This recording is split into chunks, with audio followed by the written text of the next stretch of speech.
ចង់ហៅអូនត្រឡប់ណាតែពេលនេះអូនមានអ្នកថ្មីថ្នាំងថ្នមមូលហេតុយើងបែកគ្នា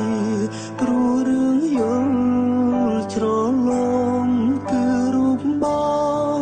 ធ្វើឲ្យអូនរបូតពីដៃបានត្រឹមលួចមើលមុំលួចសំឡឹងផ្នែកថ្លៃគ្មានសិទ្ធស្ដីគ្មានសិទ្ធហៅនិមលមនុស្សធ្លាប់ស្រឡាញ់គ្នាបែរធ្វើជាមិនស្គាល់បងពីបាទទួលយកការពិតណាជួបអូនម្ដងបែរដងបងដូចគេchẳngត្រូវ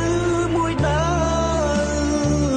ឈឺណាស់ត្រាំត្រើយបងចង់តែបរិយាយឲ្យអូនបានដឹងថានឹកអូនណាស់បងស្រឡាញ់អូនណាស់ដឹងទេប្រលឹងតែខ្លាចគេដឹងខ្លាចគេប្រចាំរកគ្រឿងជីវ៉ាកាន់តែស្រឡាញ់កាន់តែនឹកកាន់តែមិនហ៊ានរំខានស្រីបងពិតជាខ្សែបើសំដឹងថាថ្លៃអូនលំបាកព្រោះបងសង្ឃឹមក្បែរគេអូនមិនលួចឈឺចាប់ដោយរូបបងចោះស្ងួនក្បែរគេចោះអូនឃើញពើបងឈឺតែសប្បាយចិត្ត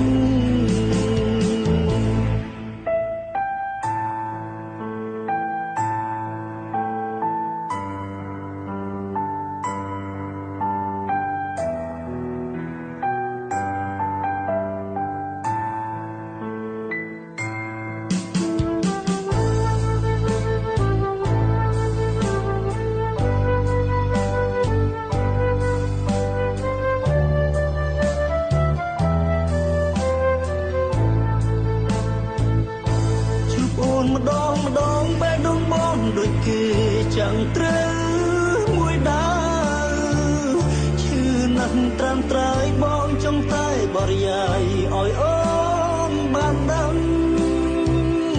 ថាបងនឹកណាស់បងស្រឡាញ់អូនណាស់ដឹងទេប្រលឹងតែខ្លាចគេដឹងខ្លាចគេប្រចាំរករឿងជីវ៉ាកាន់តែស្រឡាញ់កាន់តែនឹកកាន់តែមិនហ៊ានរំខានស្រីបងពិតជាខ្សែបើសំដឹងថាថ្លៃអូនលំបាកព្រោះបងសង្ឃឹមក្បែរគេអូនមិនលួចឈឺចាប់ដោយរូបបងចោះស្ងួន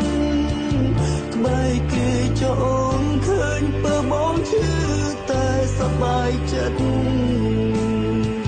ក្បែរគេចោះអូនឃើញពើបងឈឺ